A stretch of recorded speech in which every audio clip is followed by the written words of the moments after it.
everyone. Welcome to Move More, Worry Less. I'm your host, Paige Festa, the founder and designer at 13 Fit Apparel. Today, I have Gabby Barreto, who is a registered dietitian and personal trainer. I'm so excited to have her today. We're going to talk about eating disorders versus disordered eating. So Gabby, if you'd like to give an intro on yourself, who you are, what you do, and what you specialize in. Awesome. First, thank you so much for having me on. And I love the name of this podcast. Thank you. I love it. It's awesome. Thank you so much. Perfect. It's like what our world needs. So yes, my name is Gabby Barreto. I am a registered dietitian and also a trainer. I've been a trainer for almost 11 years now, and it scares me to say that, but that's reality. And then I've been a dietitian for 3 years. I specialize in terms of my nutrition practice and sports nutrition, as well as eating disorders is a main part of my practice. I also have cats, and they might show up, which is wonderful. They're going to show Amazing. up. Good.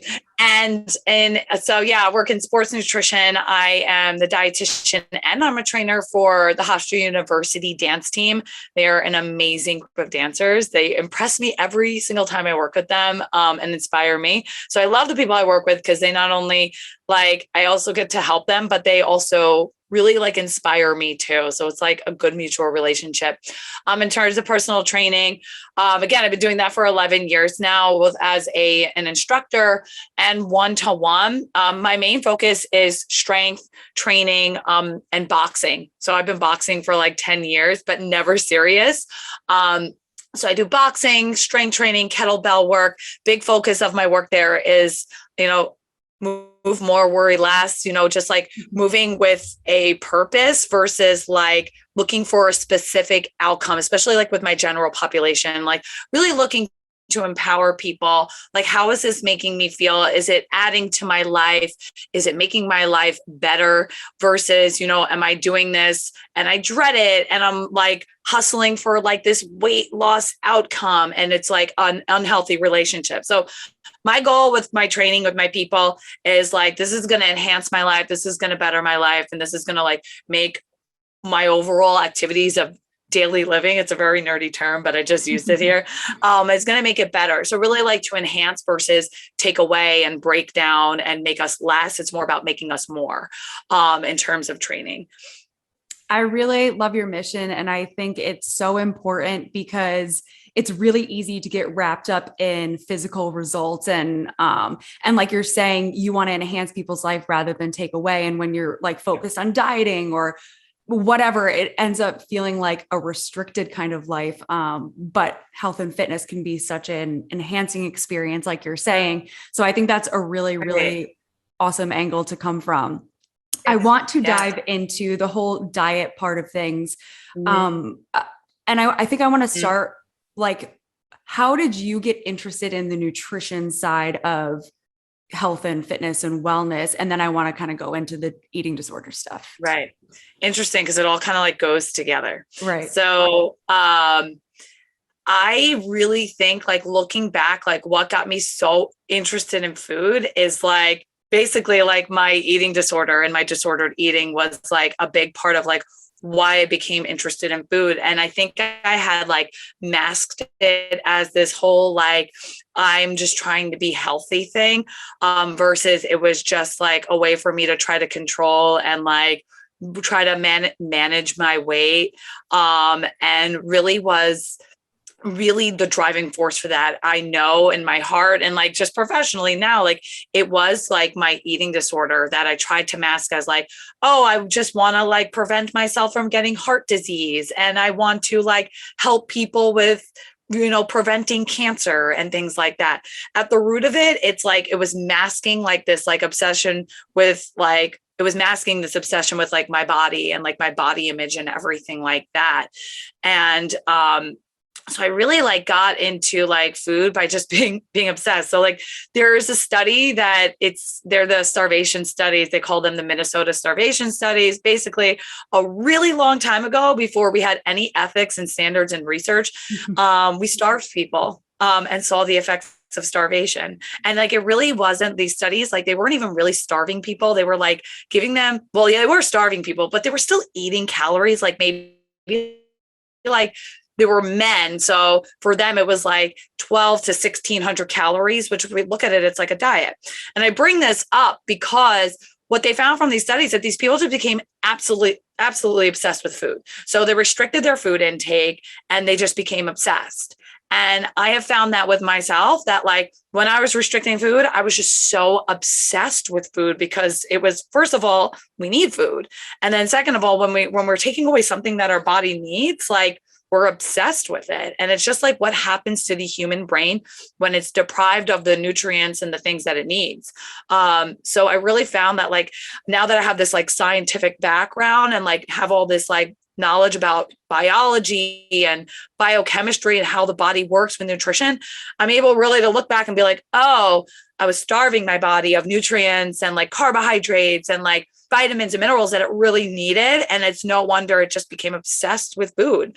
On the flip side, I think it turned out really great because I really love what I do. And I love food, but it's not this like deep passion where I'm like hours in the kitchen. Like it's not like that anymore. It's like a really healthy relationship with food and fitness. But back then it was like, I look back and I'm like, wow, you were really deep in like this biological need for food that you just became obsessed. And there are lots of studies that talk about dietitians and people that get into fitness and get into the work of like nutrition that we're obsessed with food because we deprive ourselves from food. Right. And like, we're obsessed with like helping people change their bodies because we're obsessed with helping ourselves change our body. But it's not to say everyone is, but I will say from my own experience and looking at research that there is a good portion of our population of like nutritionists and dietitians who do have a like checkered history with food and disordered eating and eating disorders that I think needs to be addressed more. And that really the reason why I talk about it so much is like, hey, a lot of us here don't have or didn't always have the healthiest relationship with food. And here is why. And we can help you with that, you know, if that's what someone wants to work in. So that's really where I did become, you know, engaged in that. Once I got to like grad school, I went in with this idea that I really wanted to work in like, it's funny, I wanted to work in like weight loss and like, I was still not like where I am today. Like I wanted to work in weight loss and weight management and like cure obesity, which is like, I don't even know what that even like really means. Like, let's cure obesity with weight loss because like, that's not working. But once my major was in my master's program was nutrition and exercise physiology.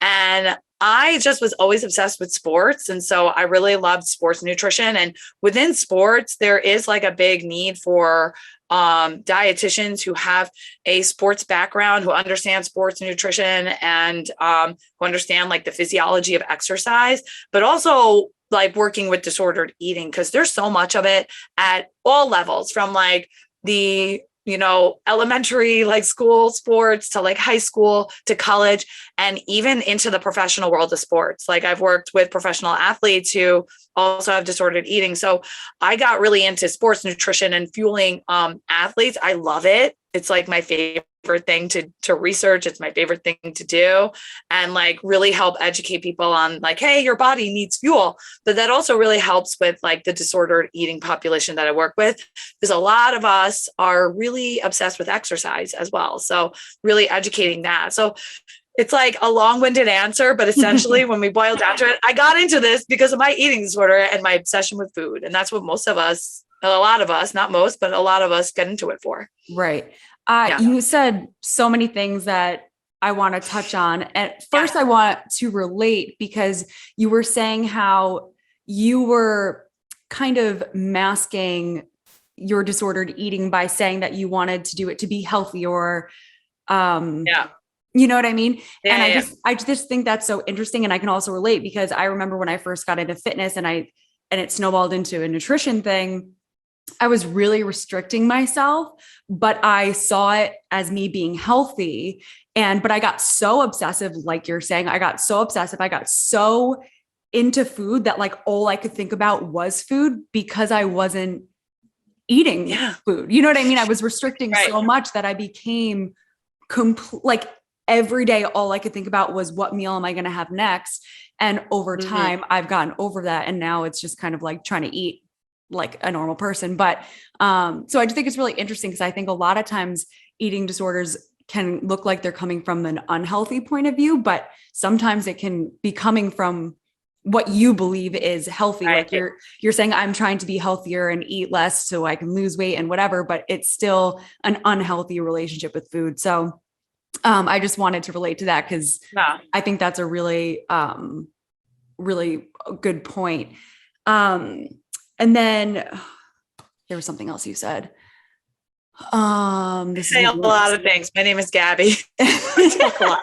But I just want to say to what you just said about that is like, but we're also like, remember, we're kind of like sold this idea that like that is healthy. Like we're told that like that is healthy, especially within this industry. It's like you can like look on Instagram, TikTok, this and that. Like we're told that like you must dedicate. It's like so many of these things, these like motivational things, like you must be dedicated. And if you're not doing XYZ, then you're not dedicated to your health.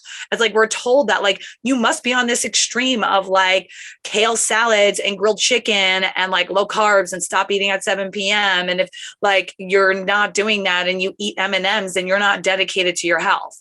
Right. But it's like this strict thing that like, and we're sold and we're kind of like told that. So it's like the industry is kind of like pushing this whole mantra of like, if you're not doing this, then you're not dedicated. And if you're not dedicated, then like, who are you? It's like, if you're not dedicated to your health, like, what are you? It's like, well, I'm just a human who just like wants to live, not restricted by these rules. So it's just like, we're kind of told that. Yeah. So how can disordered eating be presented differently in different people? Because like we're saying, it can come from, you know, a view of thinking you're healthier, but there's also like the flip side to that. So I guess like there's got to be some kind of spectrum here, right? Where I love that word. It looks different. So, and I think it's important to talk about too, because I would think that a lot of people don't think it's a problem unless it's diagnosed an eating disorder. But there's a lot of disordered eating happening with people who don't have an eating disorder. And I can speak to that, you know, in like looking back at how I used to eat. I know it wasn't healthy. There were so many, you know, red flags, like, you know, anxiety around food or restricting my food or guilt or feeling like I needed to exercise more. So that's a really long way to ask my question. I like that. No, but it's fine. Yeah. It's perfect. It's perfect. I think a big thing for that question, because people always ask me like, is it being healthy or is it disordered eating or is it not? And that's like, it's like, well, there's a like a gray area. And I kind of don't think it's like so much of a gray area in some respects. But the one thing, I'll go into like some signs and symptoms, right? Mm-hmm. But I think the one thing when I'm going through some of these things, because sometimes I talk about these things and people are like, oh my gosh, that's me. Or like, but I just thought that's like being healthy or like, I don't really see that as a problem, is I always want to preface it with the statement that we have to look at the individual and like, and it's really up to the individual to answer this question. I can't say like, you have disordered eating because you do X, Y, Z. Like, how much of your time is it taking? So like when we look at like excessive exercise, like if someone's like, I work out 6 to 7 days a week, I'd be like, well, where's your rest day at 7 days a week? What's your intention with that? Like, are you performing? Are you going to perform? Or are you just like, you feel anxiety if you do not work out 6 to 7 days a week about your body changing? Right? There's a difference of like, hey, I just like, maybe you don't work and you just really enjoy doing X, Y, Z and your body is of no thought about it. Calories are of no thought about it. Like, cool. Like make sure you're recovering and like eating enough for that. That's great. At the same time, on the flip side, like, are you working out 6 to 7 days a week? And if you only work out 5 days a week, are you having anxiety about not getting 6 or 7? Or are you pushing yourself to do 6 or 7 days a week and like you're tired?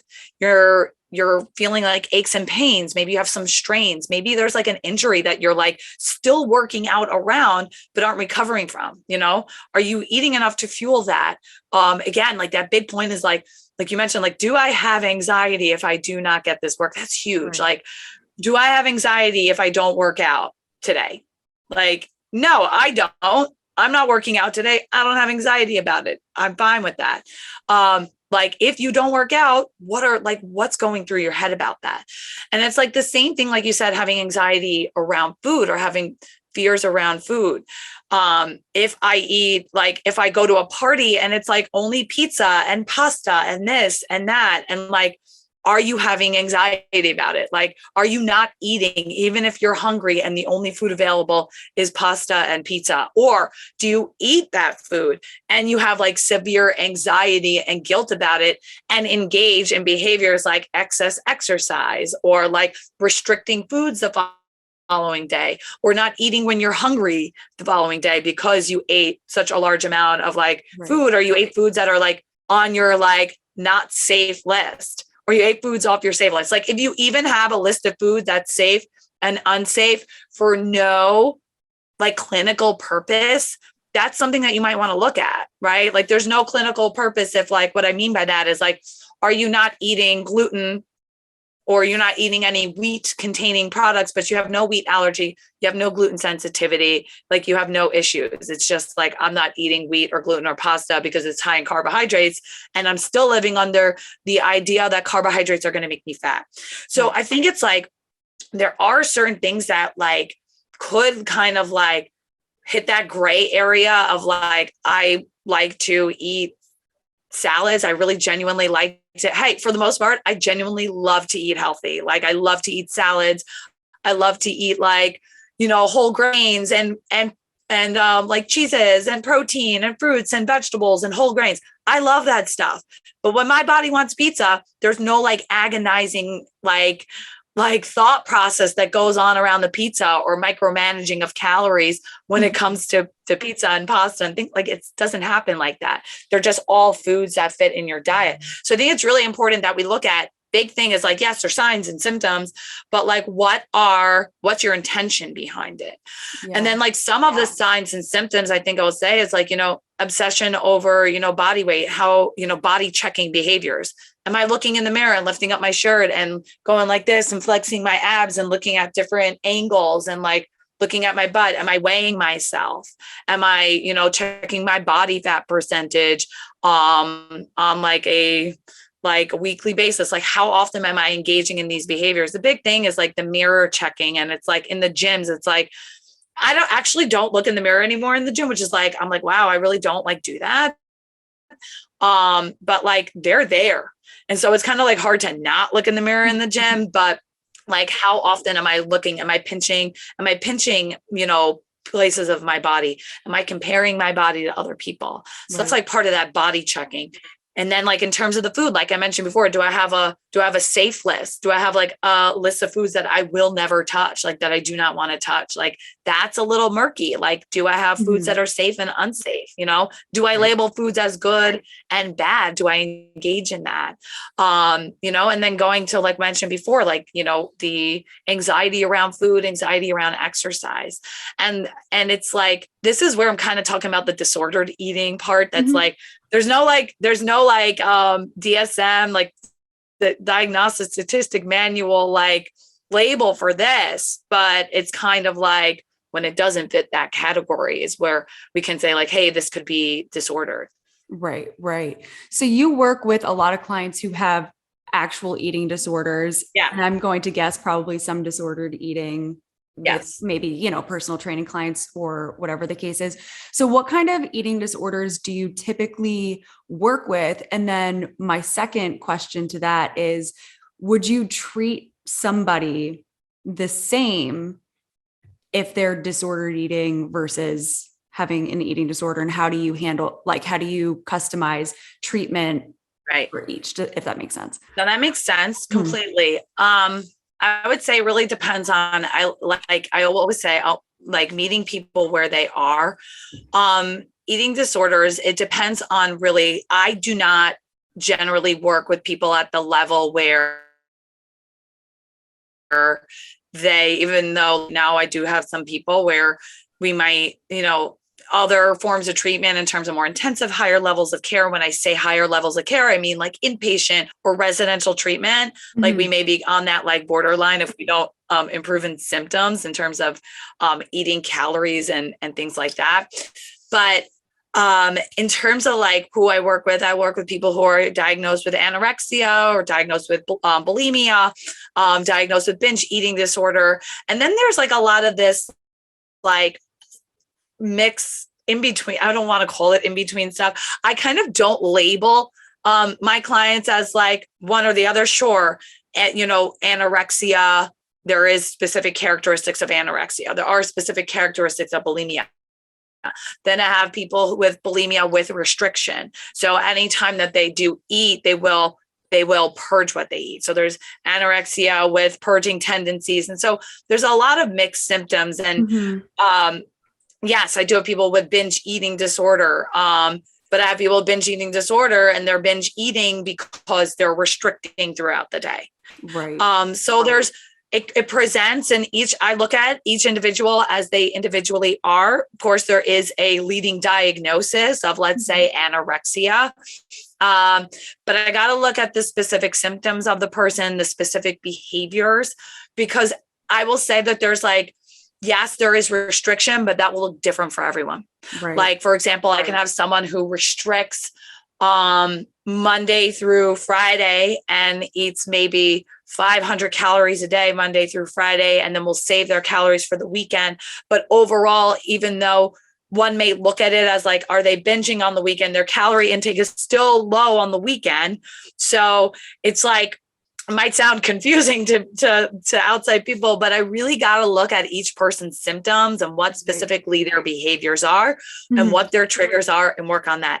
I would say I say with most of my clients a lot, I find myself saying a lot, you're not going to feel ready to eat on a structured schedule. And if we wait for you to be like, okay, I'm ready to do this, like we might not get better. So a big thing is like, we're going to build structure in your schedule and we're going to start putting in my big thing. And some people may disagree with me and that's okay. Is there's a medical model of treatment of like, you need X amount of calories a day. And we're going to make sure that you sit down at that table and you eat X amount of calories per day. And while I do find that that's for some people what they do need, I find that a lot of people leave treatment because of that. A lot of people will leave treatment because of that. And a lot of my clients will not do that. They won't do it. And if they're in the residential setting or in the outpatient, they'll leave. So a big thing that I work on with them is like, okay, what are you willing to do this week? Like, we're going to put in 3 meals this week. And like, what are we doing this week? That's better than what you were doing last week. So if last week you were eating 500 calories and now this week we're eating 900 or 800 calories, like we're improving. Are we at the 1800 calories that your body needs?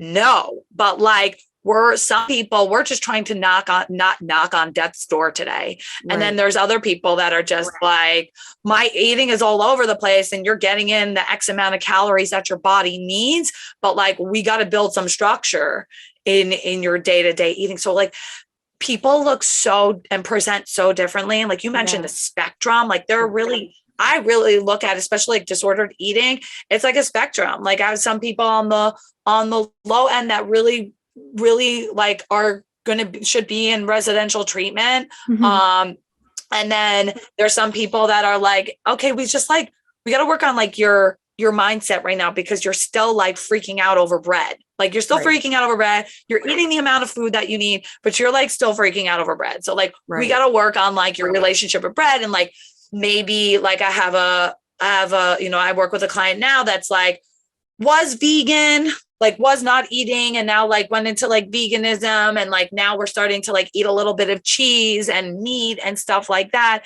And so like we're working on like getting out of this like clean eating orthorexia, which is another term I'm now bringing up, which is like the unhealthy obsession with healthy eating, which I can explain in a moment.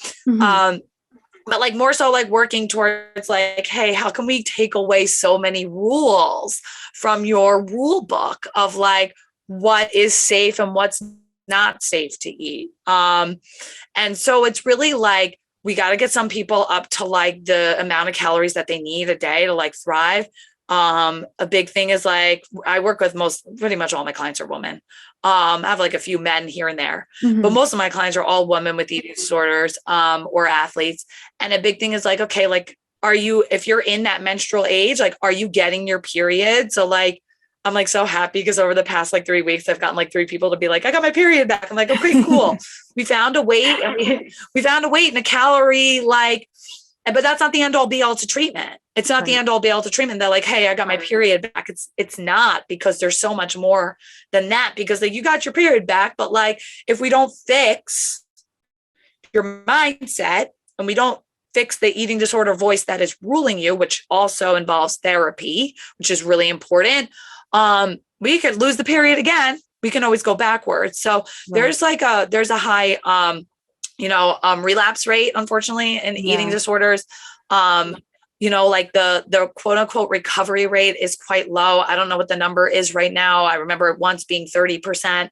I don't know what the recovery rate is right now. A lot of people live symptomatic, but I really I could open up a textbook on anorexia and the treatment of it. And then I can have a patient sitting in front of me and, what do I do to not lose them? It's like, really, that's what it is. I just don't want people to run away and I don't want to lose them. So if I were to be like, you must eat 3 meals a day with all this food, and they're like, hell no, like, I am not ready for that. How am I really helping them? How am I really helping them? So like today, it was like with one of my clients, it's like, we're going to throw a sandwich in at 12 o'clock. Can we do that? Okay. That's giving you a lot of anxiety right now, but remember, like, that's coming from your eating disorder. And there's the other side of you that really wants to get better. Right. And so like, we got to remember that other side of you that really wants to get better has to become stronger than the eating disorder voice, because the eating disorder voice is so freaking loud right now. So it's like, how do I quiet down the eating disorder voice? And the voice that wants to get better and that keeps showing up to this office, it's like, I can't remind people, like, you keep showing up. So you do want to get better. It's like, how do I make that voice louder? And it's like, you make that voice louder by doing things that are defying your eating disorder. And it's like the same thing if it's like, I'm just scared of pasta. And like, I'm afraid of going to weddings and going to parties. And I'm afraid of the holidays. Like right now we're in that holiday mode. I'm not sure when you're posting this, but right now we're holiday mode. Yeah. But it's like, a big part of it is like, I got to do the things that defy the disordered eating or the eating disorder voice or whatever you want to label it. It's a big thing. So that's a long-winded answer, but I got through it. I feel like you're saying so many things that are piquing my interest, and I have a lot of follow-ups. So I do want to talk about orthorexia that you mentioned before, but before we get to that, you said that most of your clients are females, and I don't know if you have stats on this or if you have an opinion on this, but do you think that there are actually more males that struggle with disorders, but it's kind of kept quiet because of, maybe it's not as socially acceptable to be, I don't know, like an anorexic dude or to admit that you have disordered eating? I'm curious as to your thoughts on males in that area. Right. I actually really, when I have time, really want to dig more research into male eating disorders. And it's not my area of specialty. But I definitely want, especially like working with an athletic population, it's like, or, in an exercising population, there is, I would say most of the research is done on women. It's like, we kind of like classify eating disorders as like a predominantly female disease, but it definitely affects men. I'm not an expert on this. I should know. I feel like I'm like, oh my gosh, I don't know the numbers. Like I should know the numbers, but I would say more so as a professional opinion, I do feel that there is kind of like you were saying, this male like shame-ish factor of like admitting there's a mental, because it is a mental illness. It is a mental illness.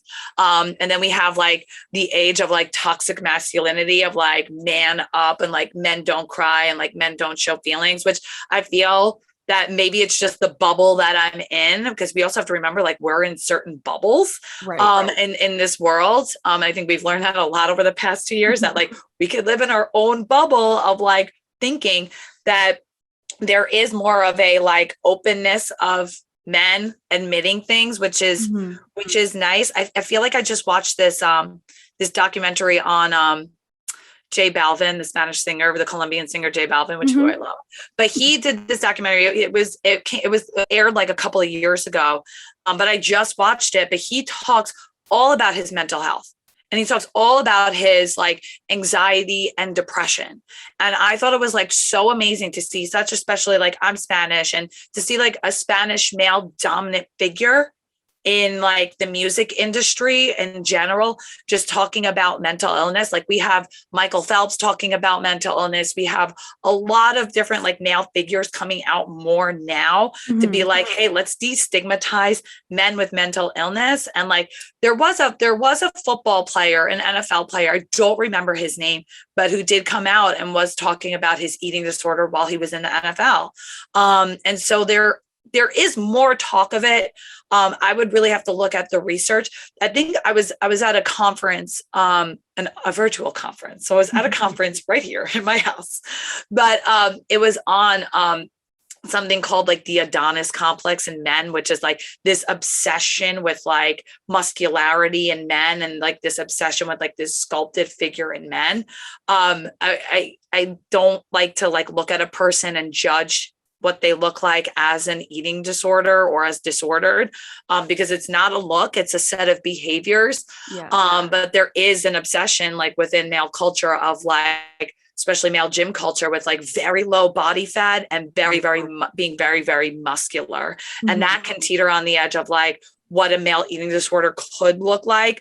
But a female eating disorder could also look like that. It could also look like the obsession with muscularity in women is also something that's being very much researched. So I do not have the numbers on it. I am not an expert in male eating disorders, but I do agree with what you're saying to an extent. But at the same time, I'm hoping that this like this resurgence of like talking about like toxic masculinity, of like men don't cry and men don't show their feelings, and more male dominant figures like talking about things, that we can like bring more awareness to that, and really like be like, hey, men struggle too.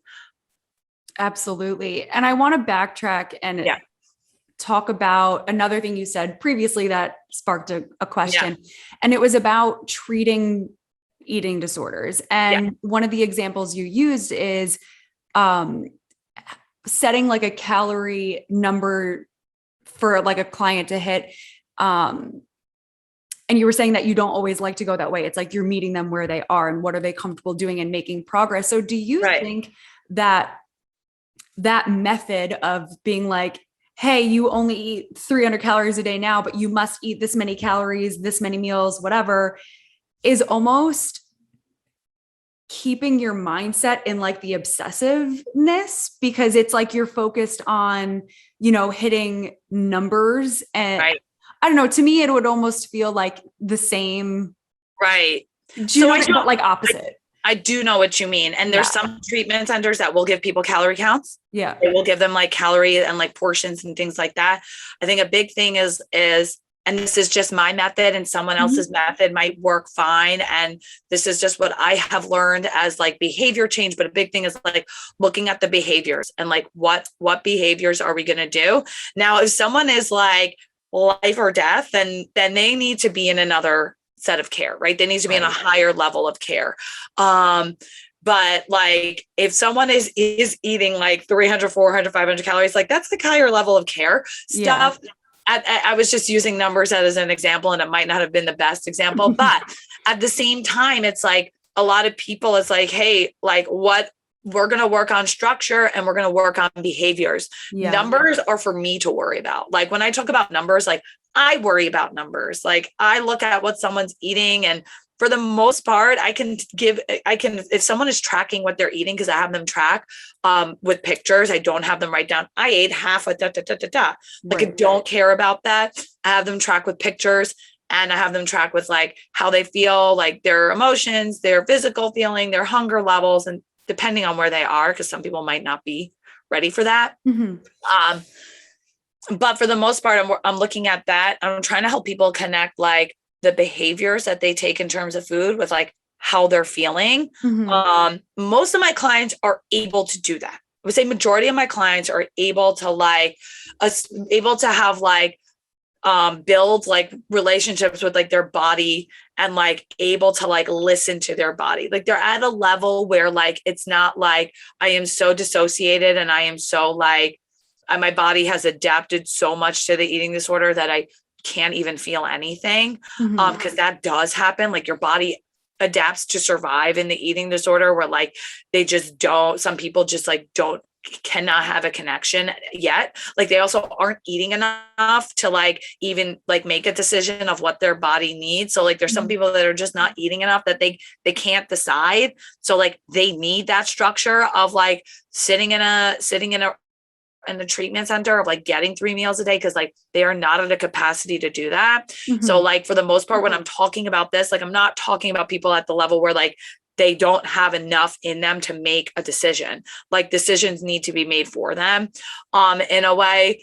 And that's the point of that treatment. But with me, when I'm working with certain individuals, depending on where they are, it's like, what behaviors can we take in today? Like, okay, like you're just eating like 1 slice of toast for breakfast. Like you need more than that. Can we do a slice of toast and like 2 eggs? Okay. 2 eggs is too much. Okay. What do you think about like 1 egg and then like some grapes? Okay. Like you'll do the grapes and it's like, almost like I'm not going to push people. You must eat 3 eggs and that's it. But at the same time, like we have to be making progress. Because if someone's here and they're not making progress, I also can't be liable for someone who's, not making progress. And how do we track progress?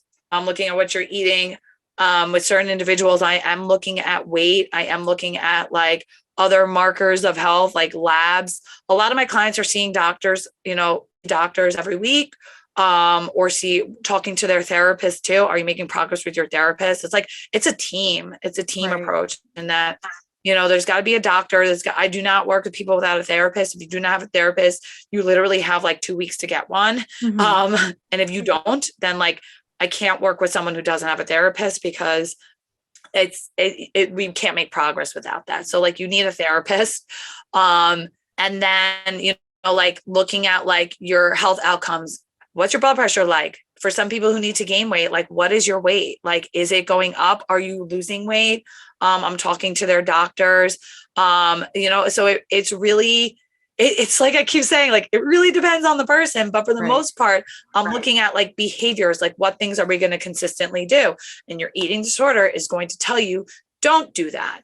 But that's why we need the therapy, like that's why we need like things that are not like, you have a meal plan, but it's not a meal plan that you may get when you're in treatment of like, you eat pizza. Today we're eating pizza and then tomorrow we're having sandwiches. And then the next day we're having this. So it looks different for everyone, but on the most part, it's like, what behaviors are we working on? This is the structure that we have. And like, we have to be making progress on it, to stay on course with treatment. Of course, if like people have like a little relapse, it's not like, okay, bye, you must go to residential now. Like there's certain things that me and the therapist and the doctors are looking at.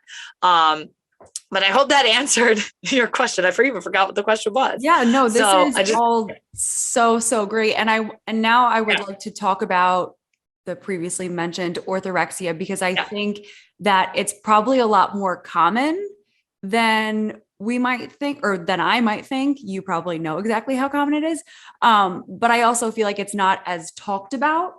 And so I'm just curious. I would love to hear more about it.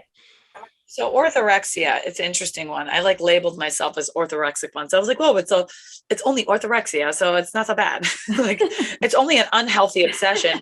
It's like it's the unhealthy obsession with healthy food. And it kind of like has sprung up around this idea of wellness culture. So we can look at wellness culture and like, when I'm thinking about this, I'm thinking back into like when I first got into quote unquote nutrition. And I did this online course before I went to school to become a dietitian.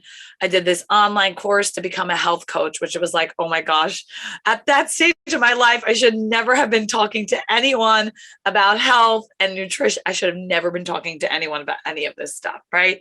And so it kind of like came out of this like whole like advent of wellness culture of like all these healthy things that we need to do. And we can think about things like juice cleanses and the detoxes and these cleansing supplements. Like I remember one point, like reading about like drinking aloe vera as a way to like cleanse your gut. And like aloe vera will make you like literally have a like diarrhea. It can like, will just give you diarrhea. I was like, why do I have diarrhea?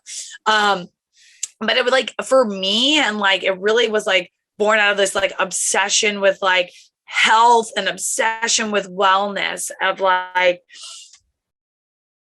reading about, and like, I'm not going to name certain people, but there are certain people out there that kind of preach a lot of like this wellness nonsense that doesn't have a lot of like backing in any solid science, like these ideas that like sugar is toxic, right? So we have these people preaching that sugar is toxic and it causes all this inflammation and we need to like stop eating. Sure. Do we as a nation take in very high amounts of sugar? Yes. Do we need to go on this like crazy sugar detox? So like when I think of orthorexia, I think of like the unhealthy obsession with like being healthy. And I think of things like our sugar detoxes, right? Like I'm going to go on a 30-day sugar detox and like never have sugar again. And then like what happens to these people after they do these 30-day sugar detoxes, and like half of these sugar detoxes, like they're still eating sugar because like they're eating fruit and stuff like that. Or like some of them, like they take them off of fruit and like, what are you even really eating? You're eating like vegetables and protein. And like, I can really get into like the human body and how it still creates carbohydrates and still creates sugar off of that. But like, I'm not going to get into the biology behind it, but it's like these really extreme things that like people believe we need to do to be healthy. And like rooted in all of this orthorexia, like I just want to be clean and like prevent cancer and like prevent myself from getting like rooted in all of that BS is weight loss and being thin. Like rooted in all of this stuff is like being thin. And like, it's crazy because it's like, again, masking this, like, I just want to be healthy with like, no, we just want everyone, like, we just don't like people being fat and like, you should be skinny. It's like this fat phobia of like being fat is so wrong. And like, we must do all these crazy things and these detoxes and these cleanses to cleanse the toxins. Like, I'm trying to understand it still from like a science perspective of like the juice detoxes. So like when we look at orthorexia, it's like these eliminating and like villainizing like all these foods. Like we villainize gluten. We villainize like gluten and wheat products. We villainize sugar.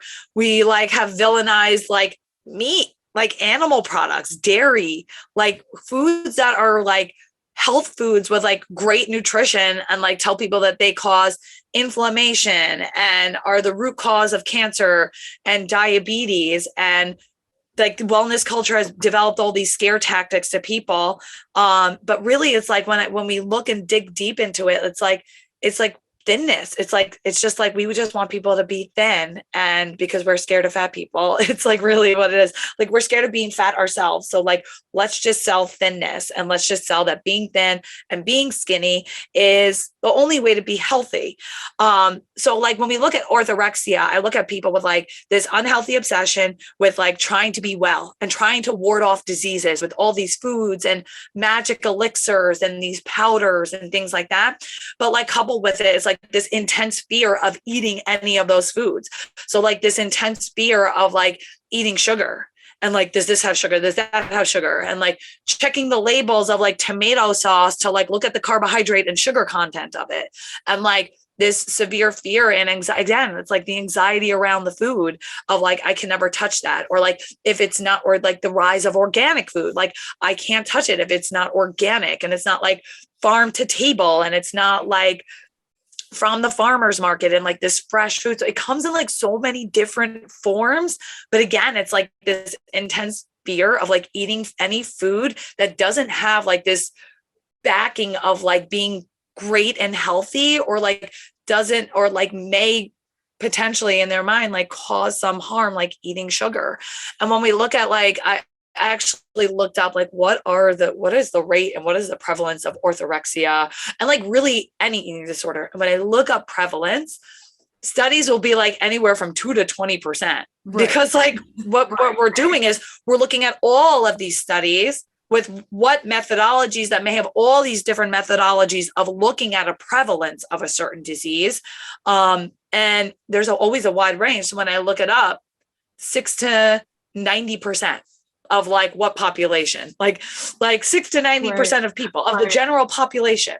And then like another thing that I'm reading now, like all these studies, like a June 2011 study estimated 21 to 57% of the general population have eating disorders with the characteristics of orthorexia.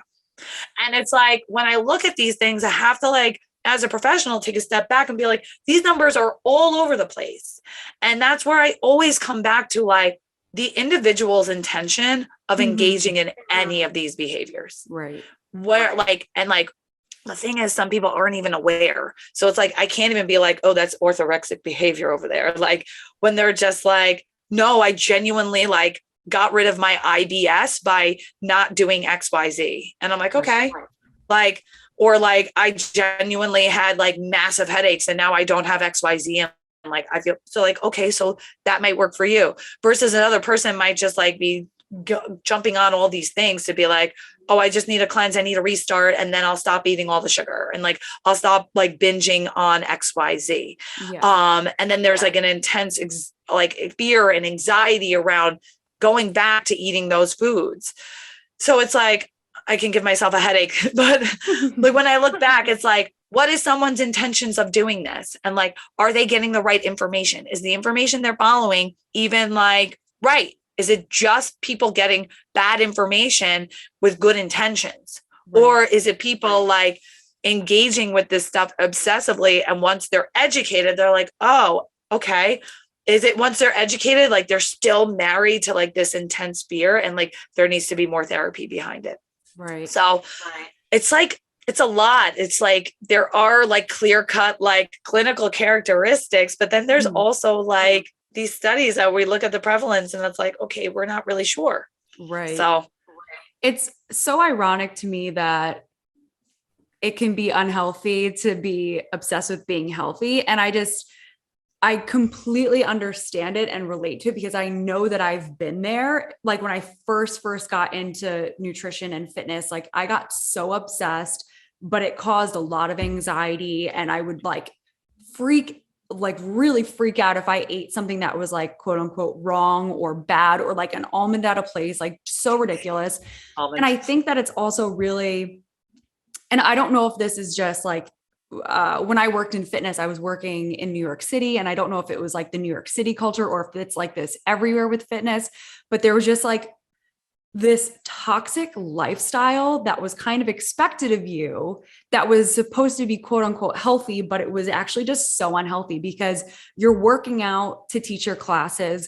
Then in between teaching classes, you do another workout with somebody else.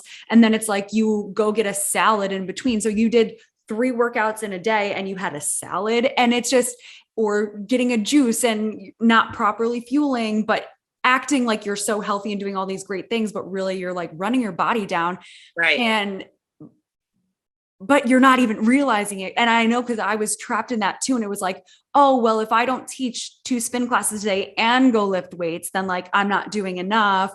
And if I don't eat but then I would restrict my carbs, but it's like, right. I need so many carbs to maintain this. Like I know it's just it can be a very addicting and toxic industry to be in. And it's just ironic how that is. It's like, and it's not, I don't think that it's always intentional. Like when I was in it, I wasn't like, I wanted to actually be healthy, but you fall down such a rabbit hole getting obsessed with it, and it just leads you to a really unhealthy place. And then when I look back at it, I'm like, what was I doing? Like Right. what were all my friends doing? Because we were all doing the same things.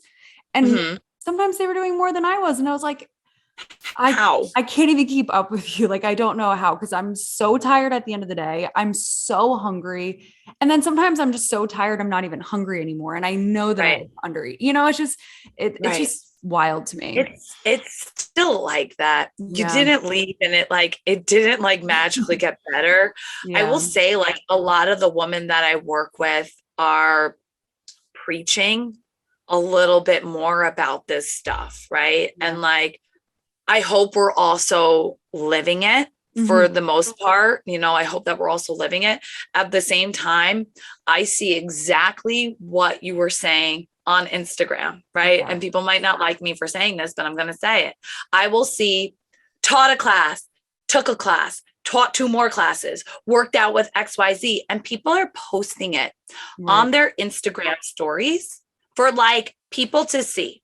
And I think people need to realize in this industry that there is a population out there looking up to you, and no matter what people say, they're looking up to you for their body, right? Like, and I know that happens to me, and I do not market any of my physical attributes to anyone, right? But it's happening. So I know as a professional that I need to be responsible, and that I need to, if I am engaging in those behaviors, which I don't, because my body doesn't need that.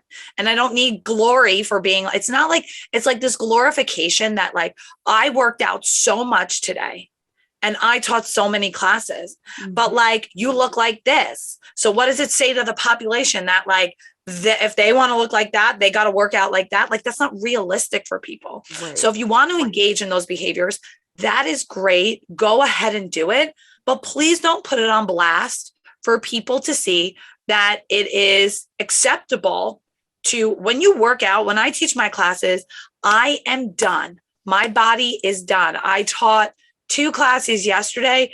I am not training for the next. I need to recover. Like my body needs to recover. When I am giving classes, I cannot work out and train at a capacity that is like anything that is going to have returns. What I mean is like, I am not going to benefit from the training that I do on the days where I teach more than 1 class, which is most of the time I'm teaching 2 or 3 classes if I do in a day.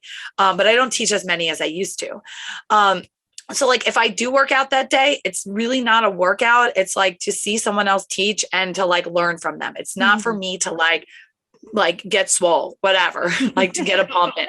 It's not. It's very different. And I think that like this, it's very toxic in like this, like over exercising. I'm going to post that I took 2 classes and that I trained and I taught 2 classes and then I trained twice in a day is so toxic and is so misleading to what the expectation for the client is. Yeah. Because the client is coming in for 45 minutes of exercise.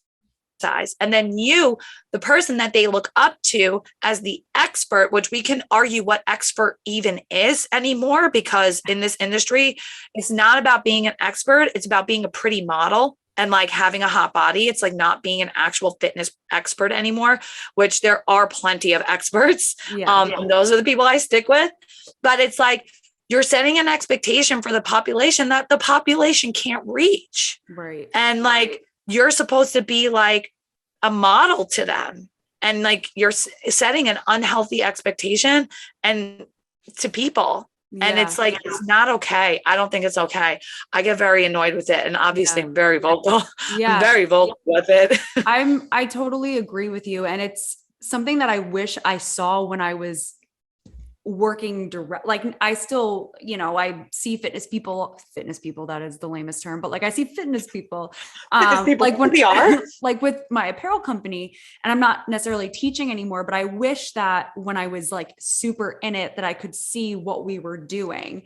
And there was parts of me that could, but you still get wrapped up in it. So even though you might know the reality, like I'm doing too much, sometimes I would tell myself I'm doing too much, but I would do it anyway, because I'd be like, but everybody else is doing too much. And the reality of it is that my body wasn't healthy. I was always holding on to excess weight. I do less now and I hold on to less weight now. Like it's my body was so stressed that I wasn't even getting the results that I actually wanted.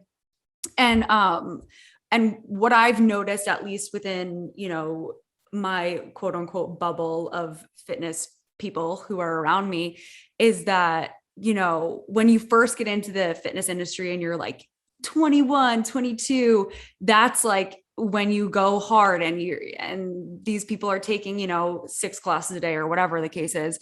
But I feel like as you get older, like, I'm 31 now, so I think I would know. No, but like I'm 34, so I know. Yeah. Yeah. So it's like, I don't know, like after years of doing that, and then like seeing like the next generation of fitness professionals doing that, it just like, it's so crazy to me. And I watch people who I've worked in fitness with, who are now kind of where I'm at. And I feel like we're all seeing the same thing, where it's like, we were doing too much. And I feel like I'm rambling, but I feel like we're in like this cycle where it's like the young fitness professionals come in, do all this really toxic stuff to their body that they think is healthy, but nobody's telling them that it's not okay, right? Because the industry is like supporting it. But then you get a little older and you're like, wait, what am I doing? This is not healthy at all. Yeah. And it's just like this, I don't know. No, it is. It is. And that's why like I really like try to like educate. Like I work with a lot of young people. I'm 34 years old. I've been, like I said, I've been doing this for almost 11 years now. And like, I love it. Like, I love teaching. I love the energy. I love bringing like a positive message to like, that's not like, let's burn calories and like feel that burn and like, But like, at the same time, the industry is also so ingrained that like how you look is still a measure of how successful you're going to be. Right. It's like, it really is. And as someone who like, and I will say it myself, I know I look a certain way and I know my body is like that ideal. And I'm like, this is not the sales pitch here. The sales pitch is like intelligent, smart programming and science. Right. Mm-hmm. And so I will always tell people a lot of my muscle was built in a completely unhealthy relationship with exercise. Mm-hmm. Like my muscle back when I was like 24, like 10 years ago, how I was building muscle back then, like I was so unhealthy. I would say that like my exercise is way less now. I maybe like lift twice a week and then I'll box like once or twice a week. So I lift twice a week, box twice a week. That's all I do. Like, because I got to teach like 7 classes a week. Right. And it's so much incredibly insane on your body. Yeah. It is so insane on your body. And I think that also when you're young, you don't feel it as much. Mm-hmm. Like you just don't feel it as much. And then there's this like competitive nature. There is a competitive nature of like how you should look and your class and this and that. I don't care anymore. Like I don't care anymore. I just want to go in there and do what I love to do and make money and then go home. Yeah. But like, I would love to see a change. And like, I think there's maybe a little bit, but on the grand scheme of things, I think a lot of underneath people's like, yeah, let's be healthy is like, well, I still got to keep up with the industry standard. Especially in New York City. Yeah. Like, I know in New York City, it is not about like, I have a master's degree in this stuff. It's not about that. It's not. It's really not about that. As unfortunate as it is, like, I see what goes on like in the bigger gyms and like this and that. Like, I see what happens, like who gets put on the platforms. Mm-hmm. It's like, it's some people with a lot of education and this and that. And like, people might like say whatever they want to say about what I'm saying, but it's like, it's not necessarily like the people with the most intelligence and the most experience. It's like, who has that ideal look of like, what is attractive? That's what it is. Yeah. There's another girl that I work with that like is working hard to like change this. And she's like, we're small. Like we're a small group of people working on this. And like, but you just got to keep doing it. Yeah. It's easier to conform to fight against it though. Right. So, for my last question, with any of our listeners who might be struggling with disordered eating, I know, like you said before, everything is so individual to the person, but as like a stepping stone, like the first step in conquering that or feeling a little bit better, what advice would you give? Good question. I think a big thing of like, okay, first is like wholeheartedly admitting it and understanding that we need to let go in order to completely heal. Mm-hmm. Right. And I'm not saying you need to be 100% on board with this today, is that understand that your body and what it looks like your drive for like weight loss. Let's say your thing is like my drive, because it's all about weight loss, right? And being skinny and this and that. Like your drive for weight loss, it has to go on the back burner. Like it has to go on the back burner. And most people say like it has to be ditched. Like I will say it, like we have to be okay with the fact that like what our approach to nutrition and food right now can't be weight loss. Like it cannot be weight loss. You might lose weight, you might gain weight, you might not change weight at all. Like that's a reality of like 3 options. You lose weight, you might lose weight, you might not lose weight, or you might not gain weight, or you might gain weight. Like there's 3 options here, but we have to put your weight and weight loss like away. It's always there if you want to pick it back up. Like if you want to pick it back up and quit this whole, like, I'm going to recover from my disordered eating, right? Like it's always there for you. Right. But it's not serving you. Like it's not helping you. So I think like coming to terms with that, like you don't need to be 100% on board with giving up weight loss, but we have to understand that like continuing to go towards weight loss is not going to help you. Right. Mm-hmm. And so I think that's like one thing that like people always struggle with. And it's like, it is the hardest thing for people to come to, grips with, is like, okay, like I have to put these weight loss efforts aside to heal. Like I have to. And that the longer I hold on to it, it's just going to be more challenging. And it's why a lot of people don't do it. I'll be honest with you. It's why a lot of people who like may come to me, like may not stay with me. It's like, it is hard to get rid of diet culture. It's like so ingrained in every single one of us, that like drive for thinness. But I think like a good first step is like asking for help or researching people like that do intuitive eating. Reading the book on intuitive eating is a great place to start. Mm-hmm. You don't have to, like, I don't 100% agree with every single thing in that book. I will always say, like, I don't agree with 100% with every single thing in that book. I don't agree 100% with everything. Like there's always nuances. Right. But it is a good place to start. That's a great place to start, is reading that intuitive eating book. It's where I started. I remember laying in bed and like buying it on my Kindle and like laying there and reading with it. And I was like, you're kidding me, right? I was like, you want me to like not think about weight loss? What do you mean? Like people need to lose weight. Like, but it really did change my perspective a lot on my own experience with weight control, my own experience with my disordered eating. And I think it's like it's a good solid read that like, you don't need to agree with everything and you don't need to apply every single thing, but it is a great place to start. But then there's also a lot of dietitians and therapists out there that can really help people work on their relationship with food. And that's also a good place to start. Yeah. Reaching out and asking for help. There's plenty of podcasts out there that help people. One of them is by Christy Harrison. My favorite one is called Maintenance Phase. That's my favorite one to like get a lot of this work from. There's a lot of people out there doing good work as well in terms of this whole like healing from diet culture and disordered eating and eating disorders. Yeah.